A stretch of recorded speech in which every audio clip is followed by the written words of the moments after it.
Assalamualaikum warahmatullahi wabarakatuh.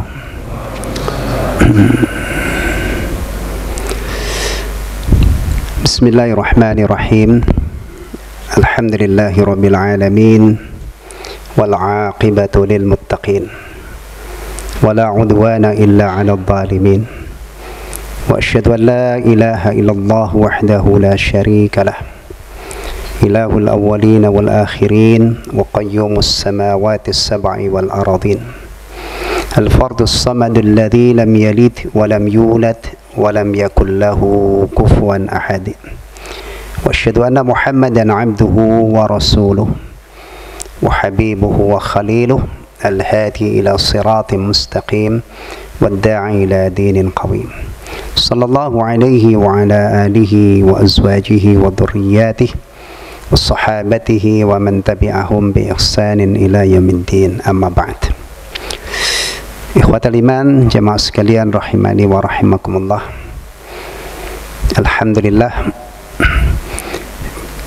kita masih diberi kesempatan oleh Allah tabaraka wa taala untuk menambah bekal akhirat kita.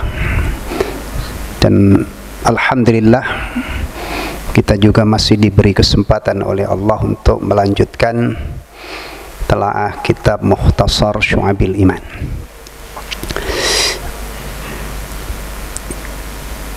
Beberapa hari yang lalu kita telah melewati hari-hari yang sangat istimewa. Kita hitung dari awal Dzulhijjah. Ya, istimewa Pak ya. Istimewa untuk apa? Untuk istimewa untuk apa? Untuk dagang? Hah? Enggak, bukan untuk dagang. Istimewa untuk ibadah. Ya, tanggal 1 sampai 10 itu istimewa banget. Ada yang memperbanyak puasa, ada yang memperbanyak sedekah, ada yang memperbanyak tilawatul Quran, ada yang mungkin memperbaiki hubungan kerabatnya yang putus dan lain sebagainya. Mungkin ada yang ihsan kepada anak yatim, fuqara. Ya, mudah-mudahan semua yang memanfaatkan waktu istimewa ini untuk ibadah, berbagai macam ibadah, semuanya diterima oleh Allah Subhanahu wa taala. Beginilah seorang muslim, selalu menginginkan kebaikan pada saudaranya. Tanggal 9 itu istimewa banget. Namanya 9 Dzulhijjah, hari Arafah. Udah nggak usah dibahas. Ada yang Rabu, ada yang Selasa ya. Udah nggak usah dibahas. Yang jelas hari Arafah itu istimewa. Puasa Arafah itu istimewa banget. Cuman sehari, nggak wajib memang, nggak wajib. Jangan mengatakan kalau yang nggak puasa dosa berlebihan, enggak.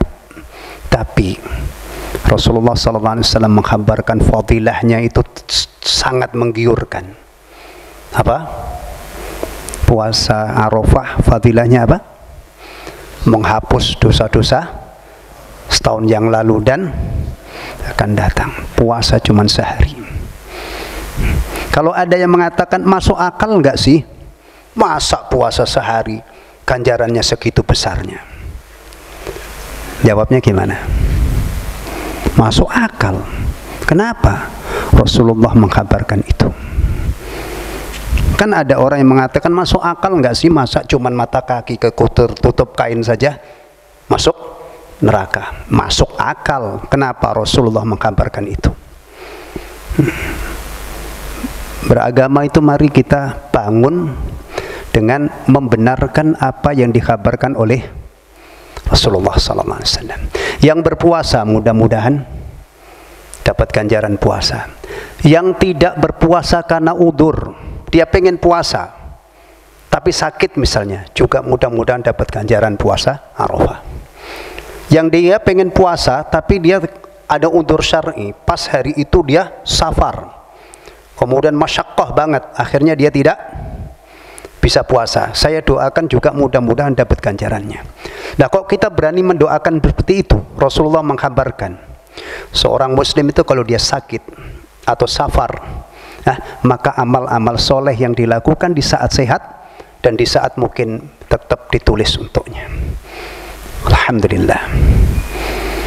Idul Adha istimewa, 10 Dzulhijjah itu istimewa. Apa istimewanya? Istimewanya apa? Hari raya resmi anugerah Allah untuk Rasulullah dan umatnya. Cuman 2, Idul Fitr, Idul Adha. Idul Adha itu istimewa karena itu hari raya. Sama Idul Fitr, kalau ditambah satu lagi hari Jumat, itu hari rayanya orang Islam. Selain itu tidak ada hari raya. Nah, kalau toh ada hari raya, itu hari raya yang diraya-rayakan sendiri aja, tapi aslinya bukan dari Allah Subhanahu wa Ta'ala. Ngapain kita waktu hari raya? Kita bertakbir, kita sholat Aid, apalagi mungkin yang kelapangan rizki dia menyembelih, juga kita doakan semua kebaikannya mudah-mudahan diterima oleh Allah Subhanahu wa Ta'ala. 3 hari sesudah hari raya itu juga hari istimewa. Tanggal 11, tanggal 12, 13 Dzulhijjah. Namanya apa ini? Hari apa? Tasyrik. Gitu. Tasyrik itu huruf terakhirnya pakai kaf apa pakai qaf? Tasyrik atau tasyriq? Ayo. Ini kubu kalau ulama nahwu itu kubu Basrah sama Kufah. Ayo. Atau Anda nggak tahu? Kalau antum salah mengucapkannya ya salah. Nah, kalau antum katakan tasyrik pakai kaf, itu bisa saja menyekutukan maknanya. Tapi kalau tasyrik, ayyamut tasyriq, pakai kaf ya, pakai kaf. Ini mirip dengan, sering saya ingatkan, kalimat ru'yah dengan ruqyah. Kalau urusan bulan itu namanya ru'yah, ru'yatul hilal. Berawal dari kata ro'a, melihat, ya ru'yah. Kalau ruqyah itu orang kemasukan jin atau tersihir kemudian diterapi dengan membaca ayat-ayat Al-Quran, itu namanya ruqyah. Beda. Kalau hilal, ruqyatul hilal, hilalnya kemasukan jin. Ini kadang-kadang lucu banget ya, menjadi sangat lucu. Tasyriq itu hari istimewa. Apa istimewanya? Lagi-lagi sumbernya dari Rasulullah sallallahu alaihi wasallam. Ayyamu aklin wa syurbin wa dzikrin lillah. Hari makan-makan, minum-minum dan zikrullah. Makan, minum tapi zikrullah. Biasanya orang itu kalau makan, minum lupa daratan. Maka makanan haram masuk, minuman haram masuk. Tapi kalau orang Islam nggak begitu. Makan, minum, dikasih keleluasaan oleh Allah, tapi zikrullah. Sehingga insya Allah yang dia makan, yang dia minum, yang dia nikmati, yang aman dunia dan akhirat. Itu hebatnya orang Islam. Makan-makan, minum-minum, tapi tidak lupa daratan. Itu sudah kita nikmati semua pada hari tasyrik. Ada yang nyate ya, ada yang rendang, ada, kan banyak daging.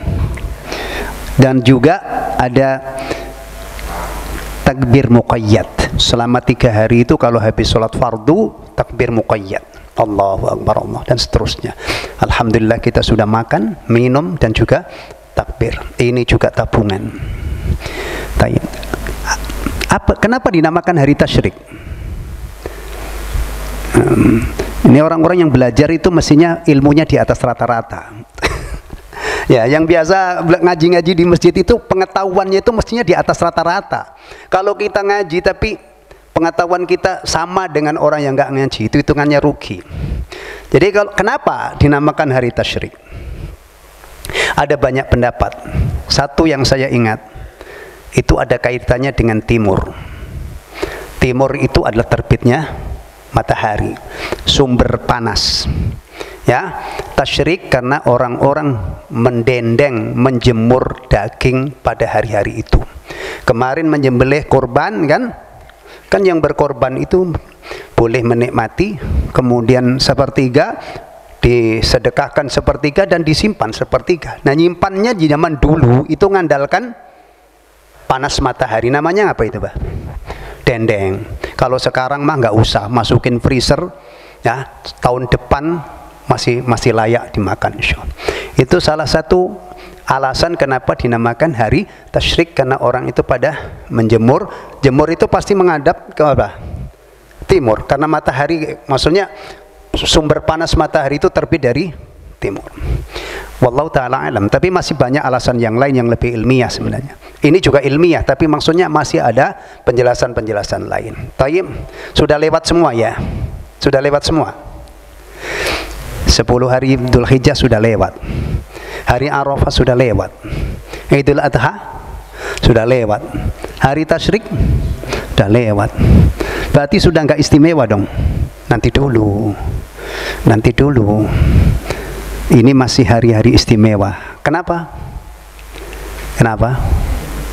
Betul, semua tadi sudah berlalu, tapi masih ada alasan bahwa hari-hari ini adalah istimewa. Apa sebabnya? Pak Akbar di luar sih, kalau nggak di dalam, kalau di dalam saya uji itu beliau. Di luar dia, saya akan tanya Pak Akbar itu atau Syekh Akbar ya, apaan? Nyadar nggak kalau antum ini hari istimewa? Abdurrahman, istimewa nggak hari ini? Apa? Jangan hanya istimewa aja, tahu alasannya. Ini masih salah satu ashhur hurum. Baik, benar? 4 bulan haram itu apa saja? 4 bulan haram. Dzulqa'dah, Dzulhijjah, Muharram, awas jangan sofar. Rajab. Dzulhijjah kan sekarang. Bahkan nanti kalau masuk Muharram itu masih istimewa karena ashhur hurum. Termasuk waktu-waktu yang sangat istimewa untuk meningkatkan ketaatan kepada Allah. Waktu yang sangat istimewa untuk meredam perbuatan maksiat. Fala tadlimu fihinna anfusakum. Jangan kamu berbuat zalim terhadap dirimu pada bulan-bulan haram. Sebagian ulama mengartikan fihinna itu ai fi ashhur hurum. Jadi ada pesan khusus dari Allah pada bulan-bulan haram, jangan berbuat maksiat. Kenapa? Dosanya lebih besar daripada bulan-bulan lain yang bukan ashhur hurum. Alhamdulillah. Nah, kebetulan qadar Allah ini tidak kita rencanakan ya, tapi ternyata perjalanan kita dalam menelaah kitab Syu'abul Iman sampai pada cabang 25, yaitu menunaikan ibadah haji ke Baitullah. Meskipun sudah apa? Sudah berlalu juga ya. Ya, sekarang ini jamaah haji itu sudah selesai. Ya, bukan sekarang, malah beberapa hari yang lalu. Dan tadi pagi saya taklim di An-Nafi itu sudah ada yang pulang. Salah satu jamaah Bekasi itu sudah ada yang pulang. Masya Allah, berarti sudah selesai beberapa hari yang lalu. Tapi tidak apa-apa. Qadarullah ini pembahasannya sampai pada cabang yang ke-25, menunaikan ibadah haji ke Baitullah.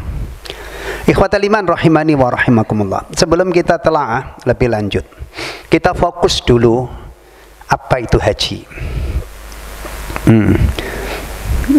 Antum pernah dengar nggak selentingan-selentingan ada orang mengatakan haji itu nggak usah ke Baitullah? Di Indramayu bisa. Ada yang punya ide itu. Ada yang punya ide juga supaya tidak terjadi konsentrasi massa yang kadang-kadang menyebabkan apa? Seperti peristiwa Mina dulu itu ya.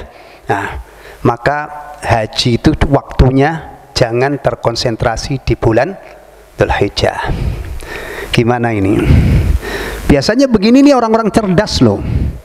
Yang mengusulkan begini, yang punya ide-ide begini nih kadang-kadang profesor, kadang-kadang.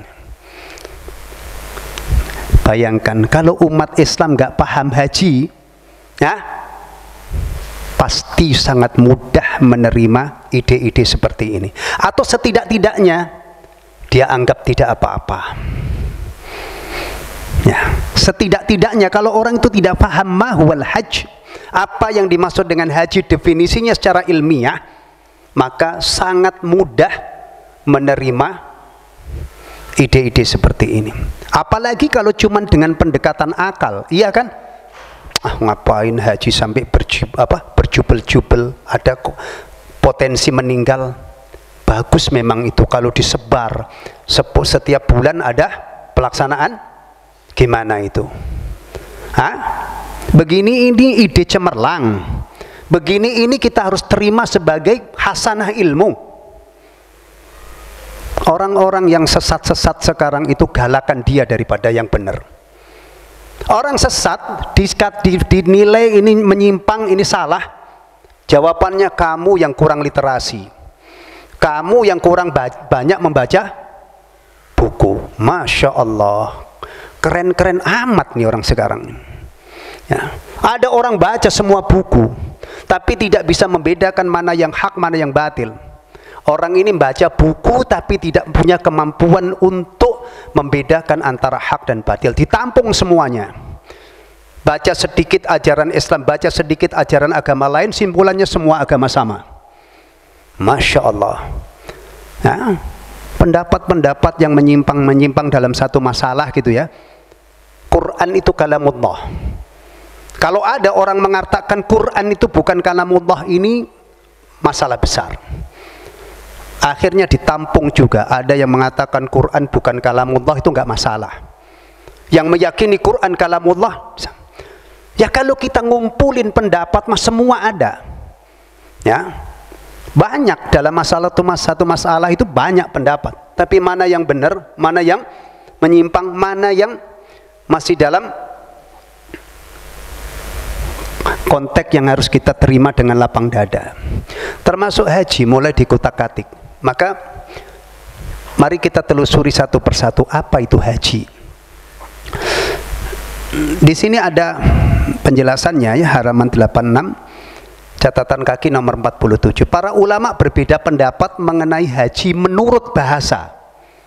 Haji itu kalau menurut bahasa, ulama berbeda pendapat.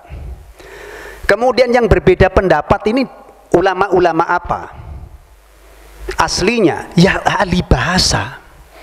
Ahli bahasa, bukan ulama fikih, tapi ini adalah berawal dari pengertian haji menurut bahasa. Itu ulama-ulama ahli bahasa, bahasa Arab tentunya, mereka berbeda pendapat. Ada yang mengatakan haji menurut Al-Khalil, ini ulama ahli bahasa, berniat dengan sangat disertai dengan mengagungkannya. Mirip dengan ini ada yang mengatakan al-hajj itu secara bahasa al-qasdu. Al-qasdu itu menuju. Orang Indonesia menuju ke satu tempat pelaksanaan haji. Itu namanya haji secara bahasa. Tayyib. Kemudian detailnya tidak usah kita ini. Yang jelas kalau pengertian haji menurut bahasa, ulama-ulama ahli bahasa berbeda dalam masalah ini. Kemudian menurut istilah syariat, haji adalah menuju Baitullah Haram untuk menunaikan ibadah yang khusus pada waktu yang khusus. Nah, nih saya ambilkan sumber yang lain, pengertiannya hampir sama. Sayyid Sabiq rahimahullah itu mendefinisikan haji dalam fiqh sunnah sebagai berikut.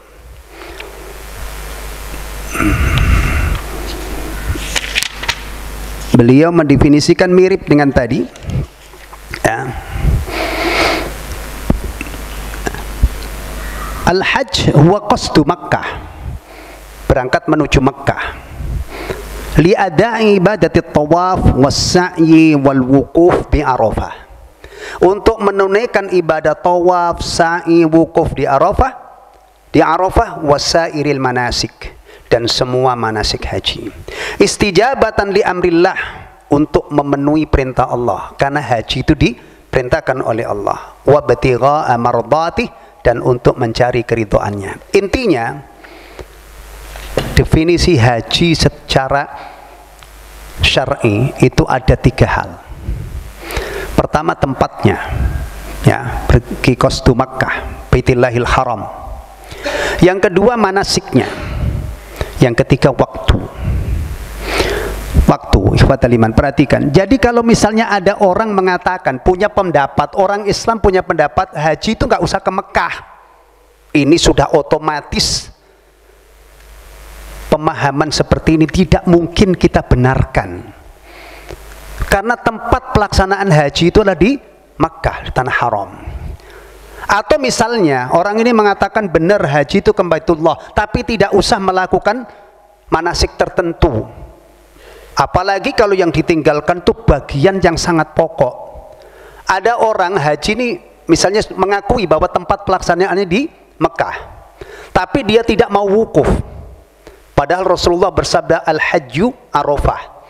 Saking pentingnya wukuf di Arafah itu, ketika Rasulullah menyebutkan haji, al-hajju Arafah. Sama seperti sholat warka'u ma'ar raki'in. Ada orang sholat 5 waktu tapi sengaja meninggalkan ruku, sah nggak sholatnya? Nggak sah. Atau waktunya mereka ke Mekah, ya kan, menunaikan manasik tapi di luar waktu yang telah ditetapkan oleh Allah Subhanahu wa taala. Al-hajju asyhurum ma'lumat. Haji itu waktunya adalah beberapa bulan yang telah diketahui. Mulai dari Syawal, Dzulqa'dah dan Dzulhijjah. Itu pun tidak sepenuhnya Dzulhijjah. Hanya sepertiga yang awal kurang lebih. Ya kan? Nih, jadi kalau ada orang mengatakan haji tidak usah di bulan-bulan tersebut karena akan menimbulkan konsentrasi massa, jutaan orang berisiko mati misalnya. Maaf, kalau ide Anda seperti itu, ini sudah merusak konstruksi ibadah haji. Buyar. Yang namanya ibadah haji itu tempat pelaksanaannya sudah ditentukan. Makkah, kalau toh tidak di Mekah, misalnya di Islamic Center Bekasi, itu hanya latihan namanya. Di situ ada Ka'bah-Ka'bahan, bukan Ka'bah beneran. Tawafnya juga manasik, latihan tawaf. Nanti tawaf yang sebenarnya di Baitullah. Manasiknya juga sudah baku, mana yang rukun, mana yang wajib misalnya. Tapi demikian juga waktunya. Itu yang namanya ibadah haji. Tolong perhatikan baik-baik. Kalau ada satu pendapat, ya, yang pendapat itu menyimpang dari ketentuan dasar dalam satu ibadah, itu sudah tidak ragu lagi sesatnya. Urusan sholat, misalnya ada orang mengatakan sholat itu bukan 5 waktu yang wajib. Wah, begini ini jelas penyimpangan. Kalau diajarkan berarti menyimpang dan menyebabkan orang lain menyimpang, sesat dan menyesatkan. Karena 5 ini sudah baku. Atau misalnya sholat itu nggak usah menghadap. Oke, begini ini sudah. Sholat nggak usah rukun, nggak usah nggak usah ada rukuk misalnya, atau ada rukuk tapi tidak usah ada sujud, atau sujudnya cuma 1 kali. Kalau ada pengajaran sholat, ya, seperti ini, maka ini tidak ragu lagi adalah menyimpang karena berbenturan dengan bagian pokok. Tapi kalau di sela-sela itu, setelah Allahu Akbar takbiratul ihram, apa ya bacaannya, itu bisa 5 orang beda-beda semua, tapi tidak boleh saling menyesatkan sepanjang yang dia baca itu bersumber dari Nabi. Nanti masuk ke Fatihah, sholat berjamaah, ya, ada beda juga kalau makmum itu baca Fatihah atau tidak. Ini juga khilaf yang memang berasal dari para ulama, para mujtahid. Kita saling memahami. Ya, ada yang tetap bertahan, pokoknya dalam segala keadaan dia baca Fatihah, fadhal. Kalau saya misalnya, fikih saya, kalau imamnya membaca keras saya dengerin. Nanti kalau dia baca sir, saya baca aja. Seperti begini ini tidak boleh saling menyesatkan, karena tidak merusak konstruksi atau bangunan pokok sholat. Tapi kalau sudah tidak usah menghadap Ka'bah, waktunya juga diacak-acak, tidak terkait dengan ini. Subuh kapan saja misalnya, ini ngaco. Tayyib. Sekarang ini sudah wajib isya belum? Sekarang ini sudah wajib isya belum? Belum. Kenapa? Belum masuk waktu. Nah, iya belum. Sekarang sudah sudah wajib subuh belum? Ya belum lah, subuh kan nanti waktunya itu fajar shadiq. Jadi kalau ada orang misalnya, ini tanggung nih, saya mau kondangan ini, jam segini saya sholat isya dulu, padahal belum masuk, sah nggak sholatnya? Sholatnya sah apa enggak? Ya enggak sah, karena sholat itu sudah ditentukan waktunya, ini belum masuk isya. Nih begini ikhwatul iman, ini fahami. Karena kalau kita tidak memahami masalah ini gampang terpengaruh. Tadi ada orang punya ide, ya ngapain sih haji kok repot-repot? Akhirnya diusulkan, atau dia punya ide supaya tidak terjadi konsentrasi massa, ya, haji itu nggak usah dibatasi waktunya, bisa Ramadan, bisa Syawal, bisa bisa. Padahal Rasulullah mengajarkan al-hajju Arafah. Arafah itu tanggal berapa? Tanggal 9. Masya Allah. Begini kadang-kadang sekali lagi kita lengah. Orang sudah pinter menguasai berbagai macam ilmu, tapi maaf, dalam agama dia rapuh karena tidak paham. Itu takrifnya ya. Sekarang kita balik ke kitab. Ayat-ayat yang dikutip di dalam bab ini. Silakan lihat ayat halaman 89. Walillahi 'alan nasi hajjul baiti man istata'a ilaihi sabila. Mengerjakan haji adalah kewajiban manusia terhadap Allah, yaitu bagi yang sanggup mengadakan perjalanan ke Baitullah. Alhamdulillah, agama kita ini mudah. Ketika ada suatu ibadah yang memerlukan biaya, yang memerlukan perjalanan jauh, dikaitkan dengan istita'ah. Apalagi bagi kita ya, ibadah haji itu mahal ya akhi. Kemarin saya datang ke satu sahabat saya, Haji Furoda. Itu saya tanya, berapa Pak? 450 juta, hampir setengah M untuk satu orang. Beliau berangkat dengan istrinya, bayangin hampir 1 M, ya kan? Agama kita itu kalau sudah ada ibadah yang menggunakan harta, itu pasti dikaitkan dengan kemampuan. Kemampuan ini juga harus berbasis kejujuran. Yang mampu jangan pura-pura nggak mampu, yang nggak mampu jangan sok mampu. Akhirnya agama ini menjadi beban berat bagi kita. Jujur aja. Nah, ada orang punya duit 100 miliar, ada nggak? Banyak, pasaran banget, tapi saya nggak punya. Misalnya punya kesempatan haji, kalau nunggu itu Bekasi berapa tahun?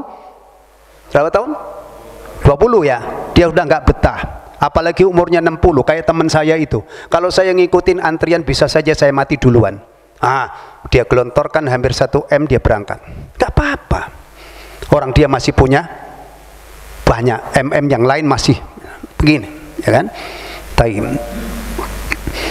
Itu ya, kalau kita bicara haji merujuk kepada Al-Qur'anul Karim, ini ayatnya salah satunya.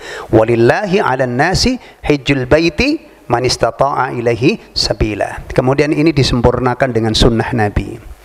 Ya, nanti ada pertanyaan, apakah setiap tahun? Enggak. Rasulullah dulu ditanya oleh sahabat, haji itu apakah setiap tahun ya Rasulullah? Kalau saya jawab iya, kamu enggak sanggup. Alhamdulillah, haji itu seumur hidup sekali. Jadi hitung-hitungannya ini, ada orang kaya, dia sudah punya kesempatan haji, enggak haji, mati. Itu cuman meninggalkan haji 1 kali. Ya. Kalau dia sudah punya peluang berangkat tapi enggak mau, jadi dia itu hanya meninggalkan kewajiban seumur hidup sekali. Tapi kalau ada orang mati sebulan full enggak sholat, pada laki-laki enggak haid, enggak nifas, dosanya berapa itu? Ngitungnya. Sebulan ini ada jenazah ngeletak ini, sebulan dia tidak sholat, asumsikan sebulan, berarti dosa besarnya dia ninggalkan sholat ini berapa kali? Tinggal antum hitung, 1 hari kali 5, kalau 1 bulan itu 30 hari, berarti 150 kali, itu sebulan. Bagaimana kalau setahun? Sementara haji itu cuman kewajiban seumur hidup sekali. Sholat 5 waktu adalah kewajiban 5 kali sehari. Jumatan bagi yang memenuhi syarat kewajiban sepekan sekali. Puasa Ramadan setahun dalam sebulan. Haji cuman sekali seumur hidup. Ya. Kemudian berikutnya ayat yang dikutip ini ayat haji juga. Wa adzin fin nasi fil hajj ya'tuka rijala wa ala kulli dhamir ya'tina min kulli fajjin amiq. Dan serulah manusia. Wa adzin ini fi'il amr. Yang diperintah oleh Allah itu laki-laki satu. Wa adzin. Kalau banyak wa adzinu. Kalau perempuan wa adzini, wa adzin. Siapa yang diperintah? Ayo, siapa yang diperintah? Ibrahim alaihissalam diperintah oleh Allah wa adzin finnas, dan serulah manusia. Maklumkan, umumkan kepada manusia untuk mengerjakan haji. Ibrahim diperintah oleh Allah untuk menyampaikan seruan haji. Kapan ini? Setelah selesai membangun Ka'bah. Setelah Ibrahim tinggal di Makkah, diperintah oleh Allah. Ya'tuka rijalan, niscaya mereka akan datang kepadamu dengan berjalan kaki. Seruan kamu itu, ya, pertanyaannya gimana seruan Ibrahim itu sampai? Kalau sekarang kan pakai speaker. Itu pun kalau saya sampaikan seruan dari sini teriak-teriak paling-paling radius berapa? Sampai ke Bantar Gebang kedengeran nggak? Nah, Ibrahim itu waktu itu belum ada pengeras suara, diperintah oleh Allah. Berarti Ibrahim cuman menjalankan perintah. Nanti yang menyampaikan ini urusan siapa? Urusan Allah Subhanahu wa taala. Kalau antum zaman sekarang ini menyampaikan sesuatu itu mudah banget. Ya. Antum punya grup, antum dari sini ngundang orang di berbagai penjuru bisa tahu. Kalau di zaman dulu gimana? Jadi Ibrahim diperintah oleh Allah, nanti urusan yang menyampaikan ke manusia itu adalah Allah Subhanahu wa taala. Baik. Mereka akan merespon panggilanmu itu, datang berduyun-duyun berjalan kaki. Wa ala kulli dhamir, dan mengendarai unta kurus. Ini menunjukkan apa? Kenapa unta kurus dikendarain? Aslinya itu nggak kurus. Waktu awal dikendarai itu gemuk, tapi karena perjalanan yang berat dan lama, untanya itu sampai kurus di tengah perjalanan, menunjukkan akan direspon oleh orang-orang dari jarak jauh. Nah, kemudian min kulli yatina min kulli fajjin amik, yang datang dari segenap penjuru yang jauh. Shadaqallahul azim. Kalau kita mentadaburi ayat ini, nyata di zaman Rasulullah SAW haji itu haji bersama 124.000, bahkan dalam riwayat yang lain 144.000. Zaman sekarang, masya Allah, kalau di los, menurut kabar dari Menteri Agama, ya, itu tahun depan 200 sekian kuota Indonesia.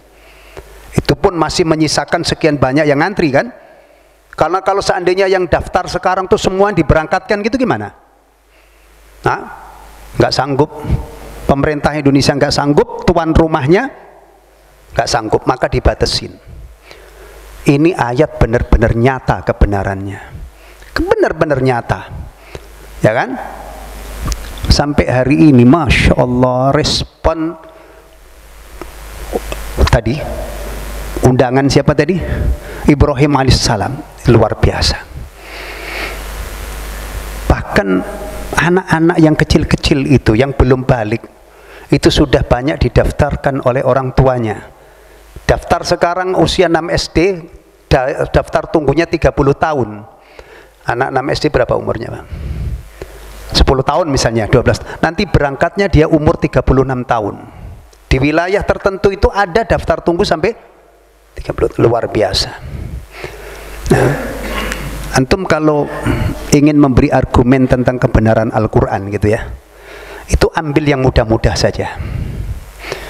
Ya, untuk mempertahankan akidah kita bahwa Al-Quran itu benar-benar kalamullah, itu gampang banget.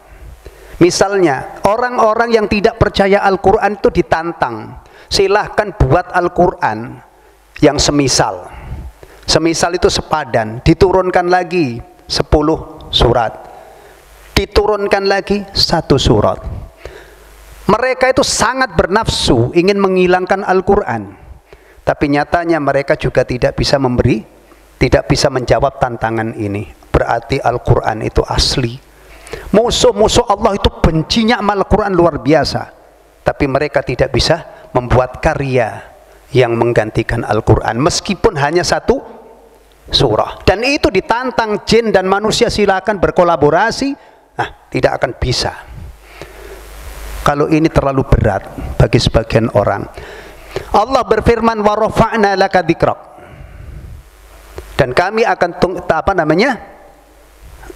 tinggikan sebutanmu wahai Muhammad. Nyatanya hari ini dunia itu sudah tidak menginginkan Rasulullah, kekuatan besar, tapi tidak bisa menghapus ayat ini. Rasulullah masih disebut-sebut, apalagi di negara kita ini. Sebentar lagi adzan Isya disebut, qomat disebut, kita yang sholat qobliyah nyebut-nyebut beliau, yang sholat Isya nyebut-nyebut beliau, ya kan? Nanti sholat ba'diyah juga pasti kita nyebut-nyebut beliau. Shadaqallah. Allah mengatakan dalam Al-Quran, kami tinggikan sebutanmu, dan nyata. Ini bukan masa kejayaan Islam loh. Ya, ini umat Islam ini dalam kondisi ringkih, tapi kebenaran ayat ini masih seterang matahari. Tokoh-tokoh bangsa ini tidak mungkin bisa menggantikan Rasulullah. Ya, ada ide pematungan, bikin patung bikin patung proklamator, tapi tidak mungkin bisa menggusur Rasulullah Muhammad SAW di belahan bumi manapun. Tidak ada tokoh yang disebut-sebut melebihi Rasulullah. Bukti kebenaran firman Allah, wa rafa'na laka dzikrak, sama dengan ayat haji ini. Kalau kita ini shadaqallah, benar. Haji itu sekarang Masya Allah datang berduyun-duyun dari berbagai penjuru. Cuman kalau di sini tadi disebutkan dengan naik onta yang kurus. Sekarang dengan adanya kemajuan teknologi, orang Indonesia tidak ada yang haji naik onta. Naiknya apa? Pesawat. Tipenya apa? Pesawat pun bukan Hercules, Boeing, apalagi Airbus, ya. DC kayaknya sudah nggak pernah dengar. Dulu kan ada DC-10 itu udah kayaknya nggak produksi. Sekarang yang bersaing ketat itu Boeing dengan Airbus. Boeing punya 777, Airbus bukannya 3800. Gede banget itu. Pesawat penumpang terbesar. Itu naiknya. Alhamdulillah. Ya. Tapi ada juga yang naik motor ya. Tapi kan cuman langka banget itu. Orang Bandung itu suami istri itu saya baca naik motor. Tapi itu untuk haji tahun depan ya, bukan ini. Iya, kalau ini nggak jangkau waktunya nanti, untuk tahun depan insya Allah. Antum mau haji naik motor?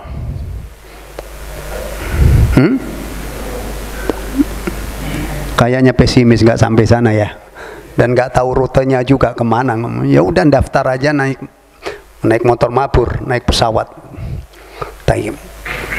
Ya, berikutnya ayat di sini, wa atimul hajja wal umrata lillah, dan sempurnakanlah ibadah haji dan umrah karena Allah. Ini ikhwatal iman, salah satu ayat haji itu Allah perintahkan kepada hamba-hambanya yang haji dan umrah agar menyempurnakannya. Ini sebenarnya ya bukan hanya untuk urusan haji dan umrah saja. Semua ibadah itu hendaknya kita tunaikan dengan sesempurna mungkin. Salat sesempurna mungkin, wudu sesempurna mungkin, baca Quran sesempurna mungkin. Ya, apa saja ibadah kita tunaikan sesempurna mungkin. Ada ibadah yang umumnya itu tidak sempurna. Apa? Zikir. Ada banyak orang zikir itu cepat banget. Subhanallah, subhanallah, subhanallah, subhanallah, subhanallah. Alhamdulillah, alhamdulillah, alhamdulillah. Allahu akbar, Allahu akbar. Allahu akbar. Ini nggak sempurna ikhwatul iman. Kalau kita dzikir dengan tasbih, kalimat tasbih, mestinya subhanallah, subhanallah, subhanallah. Benar-benar terlihat jelas. Jangan subhanallah, subhanallah, subhanallah, subhanallah, subhanallah. Hah? Tullah, tullah, tullah, tullah. Alhamdulillah, alhamdulillah, alhamdulillah, alhamdulillah. Allahu akbar, Allahu akbar, Allahu akbar. Antum pernah dengar orang yang mengoreksi masalah ini? Rata-rata orang itu tidak memperdulikan. Tapi ada Syalbani rahimahullah, itu saya lihat langsung di videonya, beliau menasihati kaum muslimin kalau dzikir ba'da sholat itu pengucapannya yang sempurna. Ya, emang mau kemana sih kita ini? Kita kira kalau ba'da sholat maghrib ini, sholat isya, kita dzikirnya itu astagfirullah, astagfirullah, astagfirullah, Allahumma antas salam, Allah wa minkas salam, atau subhanallah, subhanallah. Kira-kira antum sampai jam 10 belum pulang? Hah? Kalau kita perlambat sedikit, kita fasihkan, kita sempurnakan ucapan-ucapan kita atas kalimat tasbih, tahmid. Kira-kira kalau misalnya ini nanti selesainya itu setengah 8 atau jam 8 kurang seperempat, antum dzikir dengan cara begitu, jam 9 belum selesai? Gak mungkin, itu hitungan menit.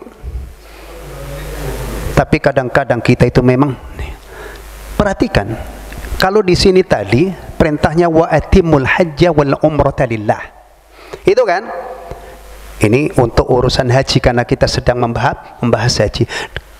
Tapi semangat untuk menyempurnakan ibadah itu mestinya semua, bukan hanya termasuk sholat. Jangan terburu-buru. Alhamdulillah, imam kita tadi maghrib dari sisi tumakninah cukup. Saya bisa 3 tasbih. Alhamdulillah. Di tempat lain itu kadang-kadang kita baru 1 tasbih, atau bahkan ada yang nyaris benar-benar tidak ada tumakninahnya. Gimana? Ini kita bangun ini. Demikian juga sedekah itu yang sesempurna mungkin. Sedekah makanan sesempurna mungkin. Artinya apa? Makanan yang masih sangat menggairahkan untuk dimakan, kita berikan. Jangan kita sedekah tapi kalau kita sendiri yang dikasih itu kita tidak sudi menerima, udah lender-lender, udah astagfirullah. Kalau kita berbagi pakaian, bagilah pakaian yang masih bagus. Karena berbagi pakaian itu tujuannya untuk dipakai. Demikian juga kalau kita punya sendal sepatu yang masih bagus dan sudah tidak kepakai, kasihkan orang supaya dipakai. Demikian juga kurban ya, kemarin itu hendaknya orang menyempurnakan hewan kurbannya. Beli yang paling bagus yang sanggup dia beli. Ini mental ini mari kita tumbuhkan. Jangan sampai urusan dunia kita maunya sempurna, tapi urusan ibadah asal-asalan. Mari kita tinggalkan model hidup seperti ini. Kita ini nggak lama hidup di dunia, ya. Kita rubah cara kita ini untuk urusan akhirat. Kita sempurnakan secara lahiriah, sesuaikan dengan sunnah. Sempurnakan sisi batin, yaitu perhatikan keikhlasan. Ya, karena ikhlas itu adalah mizan batin namanya, standar batin. Standar luarnya untuk menyempurnakan suatu ibadah itu bukan dengan akal-akalan tapi dengan mengikuti syariat. Kalau ada orang wudu membasuh muka 5 kali, membasuh tangan 7 kali, sempurna apa enggak? Sempurna apa enggak? Enggak. Berkurang malah kesempurnaannya karena dia israf, karena dia berlebihan. Maka menuju satu ibadah yang sempurna itu adalah membutuhkan ilmu tentang bagaimana cara pelaksanaan ibadah itu. Udah Isya ya? Udah masuk? Wallahu ta'ala alam biswab. Sampai di sini insyaallah nanti saya tambahin 1 pertemuan lagi tentang masih seputar haji, supaya kita punya wawasan bukan hanya sekedar bahwa haji itu salah satu cabang iman, tapi kita coba kembangkan dari judul ini, kita tambahi wawasan keilmuan kita tentang haji. Subhanakallahumma bihamdika asyhadu an la ilaha illa anta astaghfiruka wa atubu ilaik. Assalamualaikum warahmatullahi wabarakatuh.